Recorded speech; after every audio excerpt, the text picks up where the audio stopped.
He's going to be talking about when should I think about endoscopic ultrasound and ERCP in patients with abdominal pain.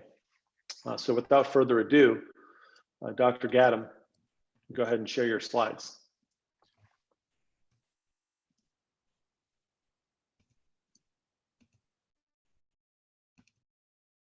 Thanks, Greg.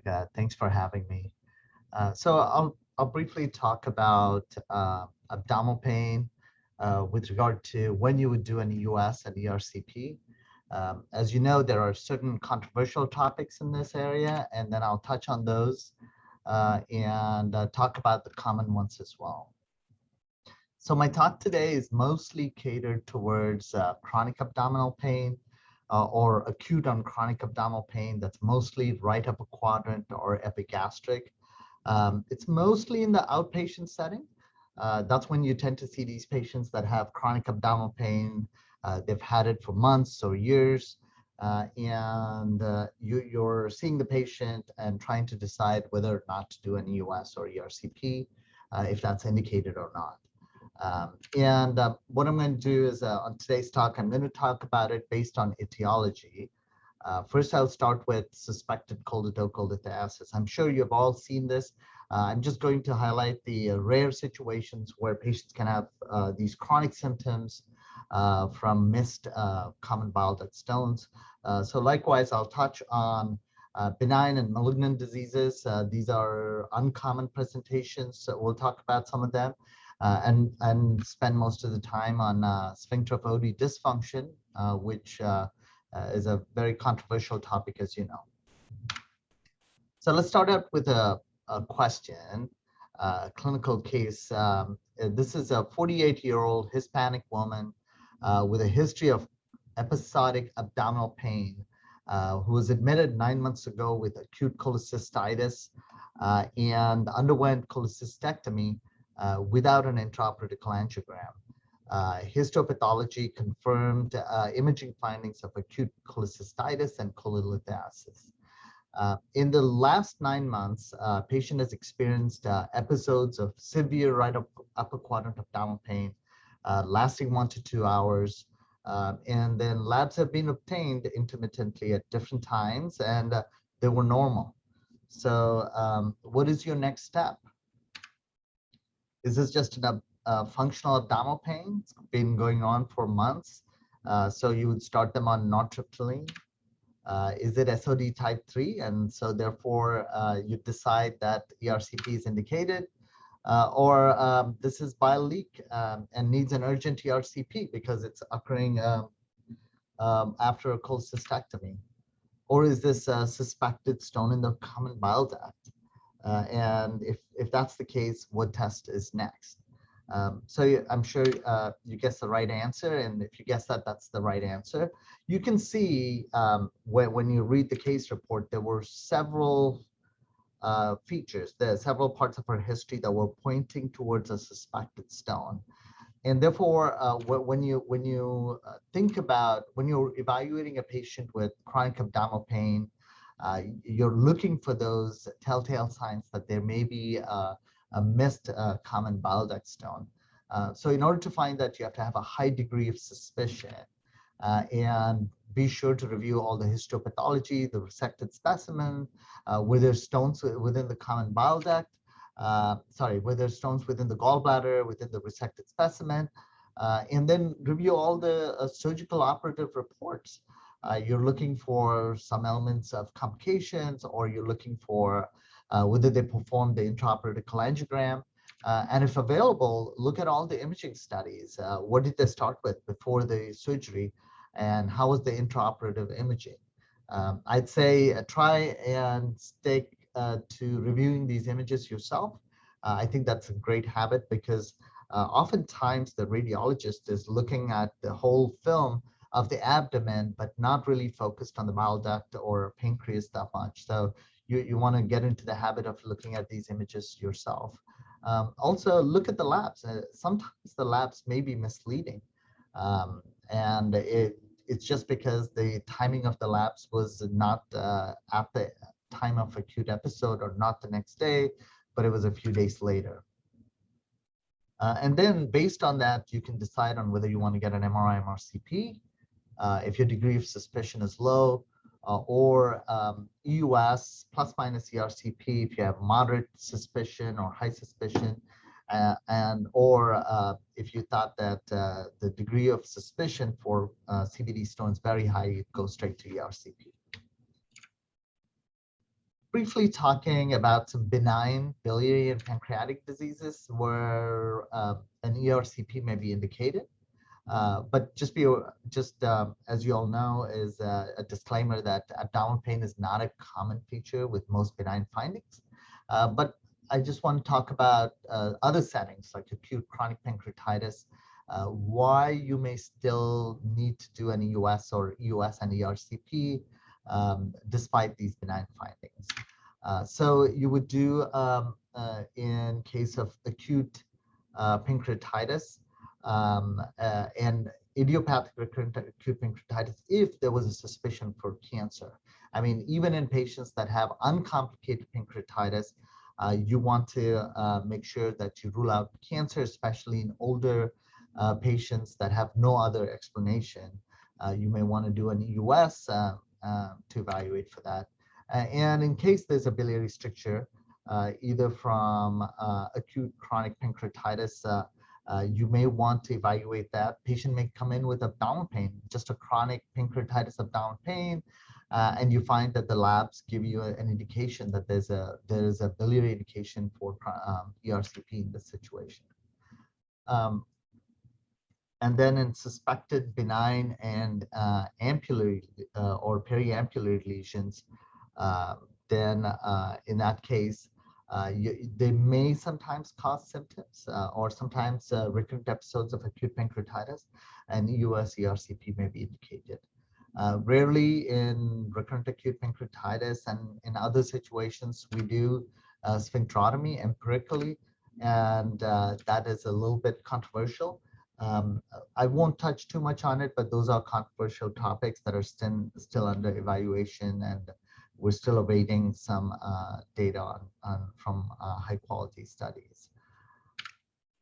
Then moving on to malignant biliary or pancreatic diseases. I guess what I did not touch on in this topic is for benign diseases, I actually did not, I looked at it from a chronic abdominal pain perspective in the absence of chronic pancreatitis, but in chronic pancreatitis, if there are patients that have obstructing stones of the pancreatic duct with pain, initially the pain may be episodic related to food and greasy food, but later on can become chronic. Those are the patients where you would like to try and relieve that the stone but through an ERCP. Sometimes that may require extracorporeal shockwave lithotripsy to help the endoscopist get the stones out. So that's one topic, important topic, albeit that my slides don't touch upon. And then the other topic in chronic pancreatitis is a pancreatic duct stricture.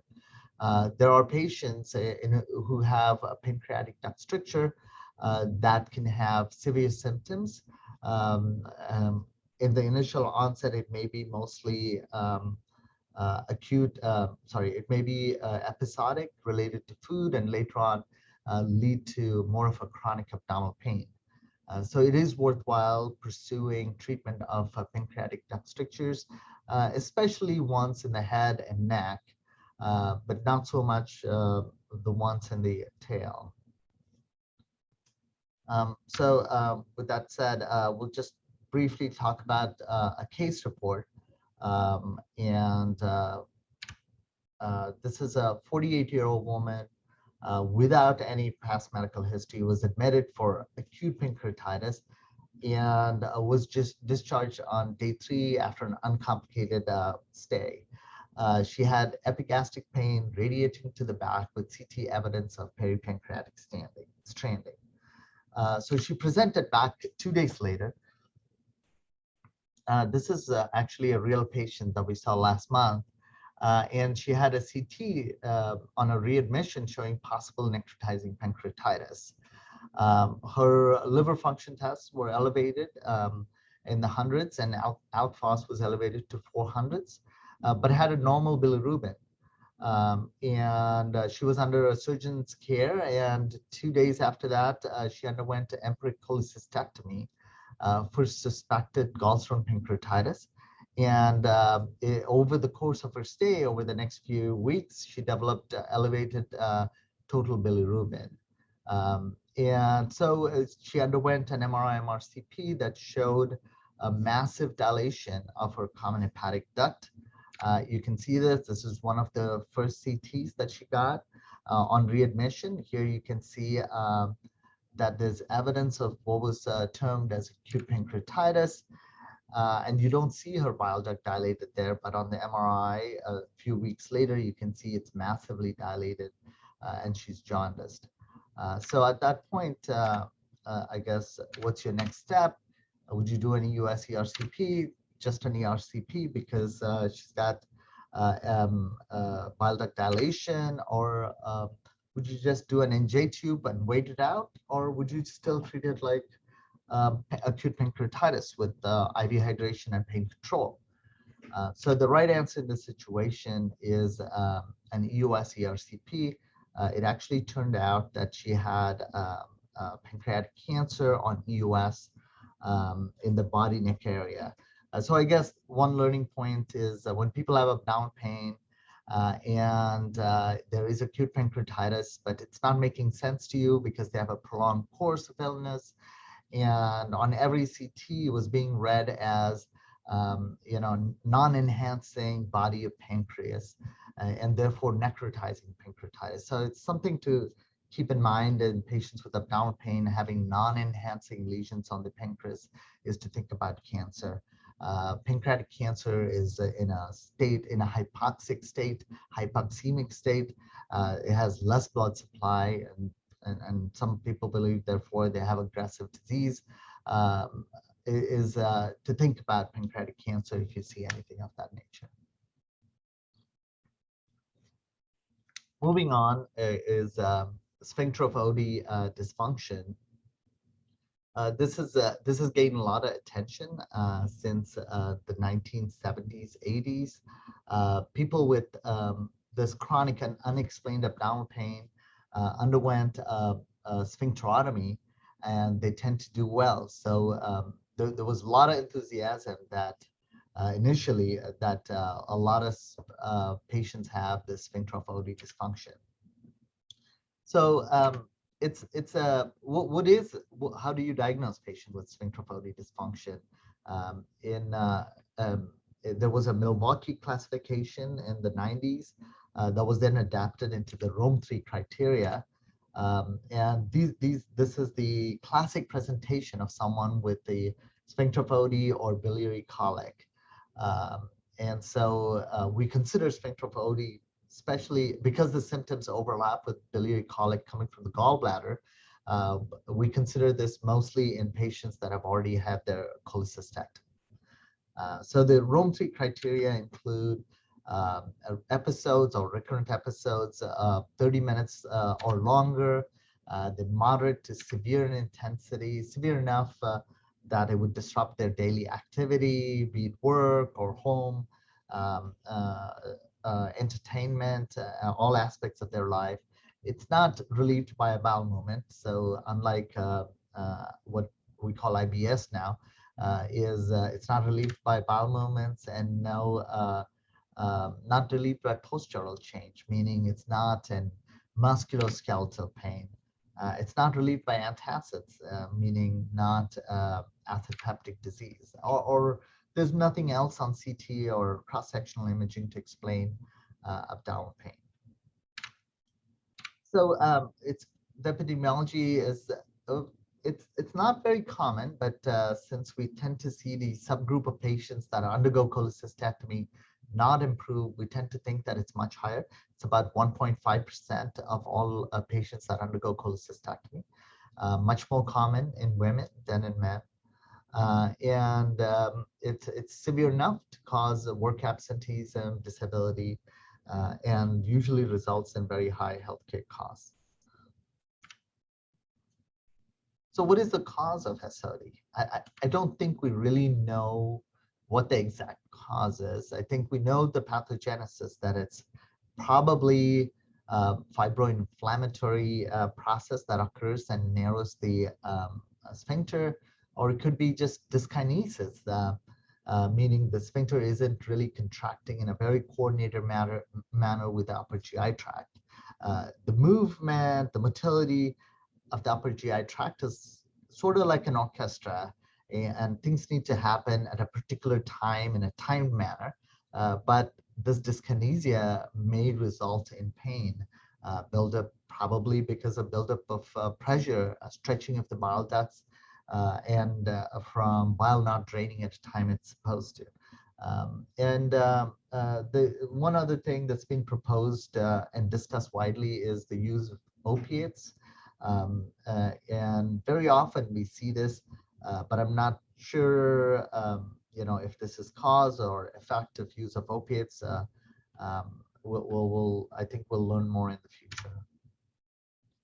So as you know, Sphincter of Oddi is divided into three main types: type 1, type 2, and type 3. And by the end of this lecture, hopefully we'll learn that there's no type 3, but only type 1 or 2.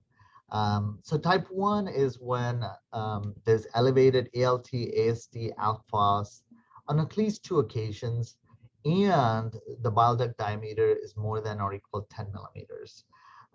In pancreatic SOD, that means the sphincter of Oddi of the pancreatic duct, usually people consider amylase lipase elevations on at least 2 occasions and a pancreatic duct diameter of more than 6 millimeters.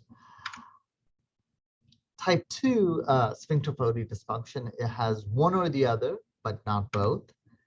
And in type 3, there's no bile duct dilation, and there is no elevation of ALT, AST, and alkaline phosphatase. Type 1 is likely fibroinflammatory as the pathogenesis of causing strictures and pain.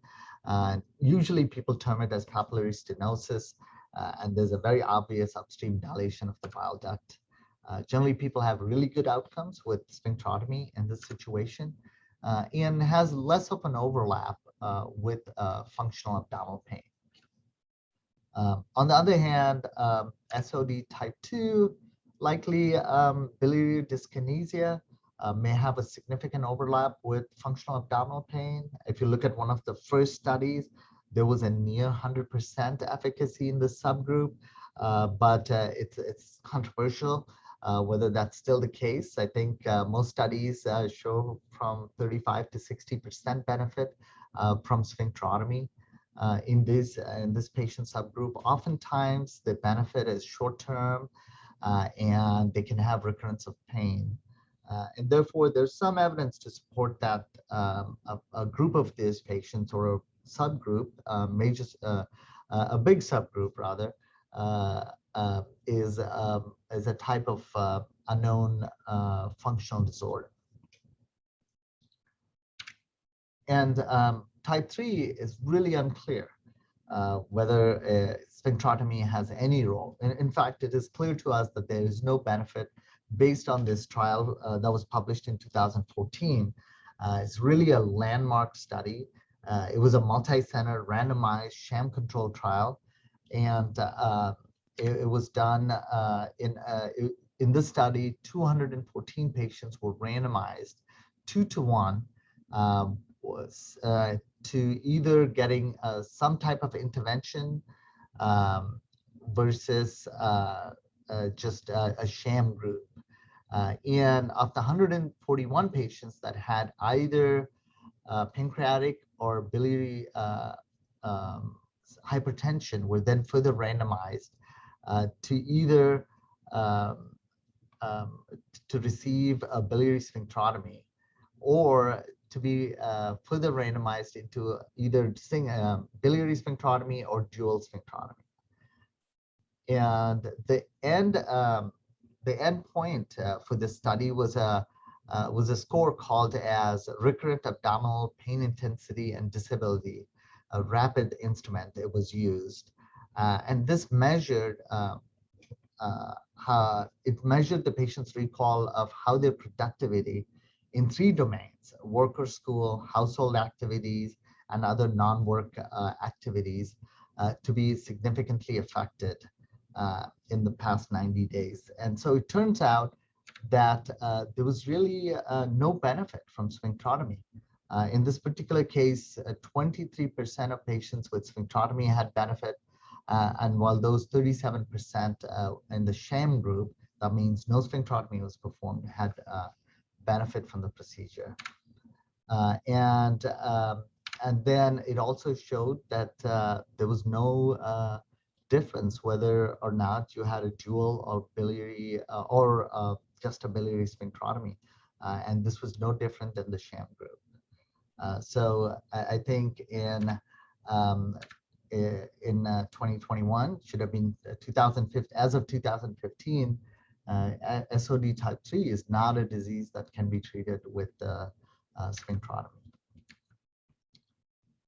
So that still leaves room for how do we manage these patients.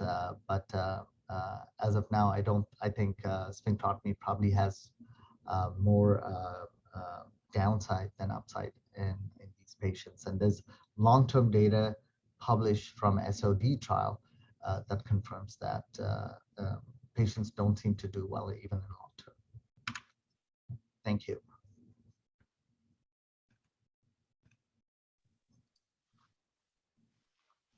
Thank you, Sri. That was great. Again, if anyone has any questions, please post those into the chat box. Let me throw a couple at you here, Sri, in case we get some from the audience. So could you just sort of succinctly comment on where you think endoscopic ultrasound fits in this era of very high quality, high resolution CT scan and MRI with MRCP? Where do you think endoscopic ultrasound in particular sort of helps with these patients that have unexplained abdominal pain, possible choledocholithiasis, possible periampullary malignancies, et cetera? Right. I think even just to even there have been changes even in the ultrasound, as you know, Greg. It's not now the harmonic EOS with the newer scopes. We get much clearer picture, and I can only imagine that the benefits are better in terms of improved accuracy. So, I'll take your question and maybe answer it based on etiology. So in terms of stones, I think EOS is really, really good. I know that very small stones right at the ampullary orifice can easily be missed on EOS, but other than that, we can get really high quality images, and in patients with the missed stones, I think it can give us great imaging between the ampulla and the hilum. But if there was a really high suspicion, I think you'd go straight to ERCP if that was the case. MRI is great, and probably about 92% accurate in evaluating stones. I think the cross-sectional images, CT and MRI, probably miss a lot of stones when the bile ducts are really big. I think their sensitivity probably lower when there's massive dilation of the ducts. And in that case, sometimes EOS and sometimes you may have to go straight to ERCP depending on your level of suspicion. When it comes to ampullary lesions, I believe, there are a lot of times that the CT, MRI suggest there may be something there, and we tend not to see a lot, but they tend to miss a lot of ampullary lesions. I have many times diagnosed ampullary adenomas on EUS or by biopsy, and then when you get a CT or MRI, often there's reports of mass at the ampulla and stuff. So I'm not so sure that that CT or MRI have much value at all, if any, for ampullary lesions, unless they are large lesions. They tend to detect really well. When it comes to chronic pancreatitis, I think We should be evaluating most chronic pancreatitis by MRI, MRCP. I don't think we should go straight to ERCP anymore. But in those borderline cases where we're not certain that they have chronic pancreatitis, but they have pain that sounds pancreatic in origin based on the history, without any ductal dilation, pancreatic ductal dilation, I think EUS may have a role. The Rosemont criteria are great. They appear to be overtly sensitive. So I'm not sure. I know that a lot of physicians use EUS to help guide them as to whether this is whether the pain is pancreatic in origin or not. I don't know if it's ever been evaluated in a high quality study. That probably needs more systematic study. Great. Yeah, I agree. I think it's ampullary. The ampulla is really where EUS shines over these other modalities. And in reality, by the time they come to see a gastroenterologist, they've usually had both of those studies. If not, for sure, they've had a CT scan. It's very hard to have abdominal pain these days and not have passed through a CT scan. Last question for you, and then we'll move to our second speaker, is this challenging group of patients that have some type of atypical abdominal pain, but they don't meet criteria for bona fide acute pancreatitis. They don't have inflammation on cross-sectional imaging. They don't have threefold elevation in pancreatic chemistries, which is still the accepted objective laboratory of biochemical definition. But then you'll often have these patients that have these mild blips in a lipase or amylase along with abdominal pain. What's your take on that group? What's your approach, I guess I should ask, to these challenging patients in terms of diagnostic workup, and what do you tell them you think is going on? Yeah, so I mean, these are this is a really difficult group of patients that you bring up, and most tertiary care centers tend to see these patients often because they get referred up the chain.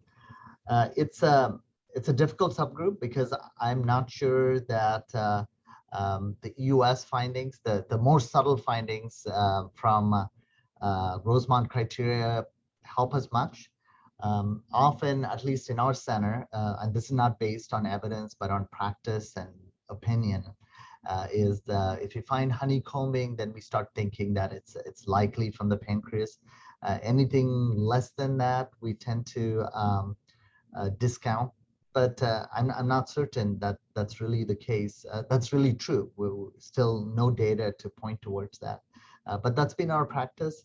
I know a lot of centers have different names for it. Some centers call it small duct pancreatitis when the history fits very classically with that. There are a small group of challenging patients in whom you try everything, nothing helps.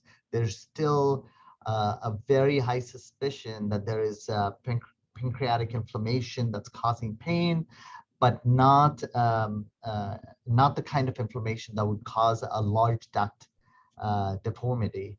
So we're not able to pick it up. At least that's the thought. And in those cases where it fits really, the history really fits a pancreatic origin, we tend to give them, and they're severely debilitated. In them, we give them post-pyloric feeds, see if that helps them, and sometimes even if that does help them. And we've seen some patients that have massive improvement with the NJ feeds, and then we convert that to a PEG-J. One of my senior colleagues here, Dr. Loa, has had this group of patients for a while. They seem to learn really well how to manage their own J-tube feeds, and then be able to take orally when they feel better. When they go through that acute on chronic phase, they switch to J-tube feeds and adapt to this lifestyle. I think that's the area we haven't made much progress in, and there's a lot of progress left to be made there. Great. Well, thanks again, Sri. And in the interest of time, there was a question about patient factors and whether or not those predicted having a positive finding on endoscopic ultrasound.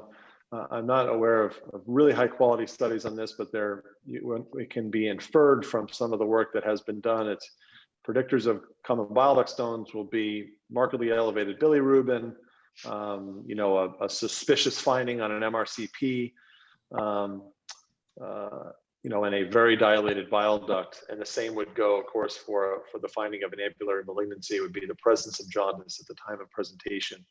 But otherwise, in terms of this very challenging group of patients that may or may not have a small duct chronic pancreatitis, we don't have patient factors such as smoking, recent onset diabetes to fit with that. So more work certainly needs to be done. And that's for adults, but we know even less, I think, in children, which is the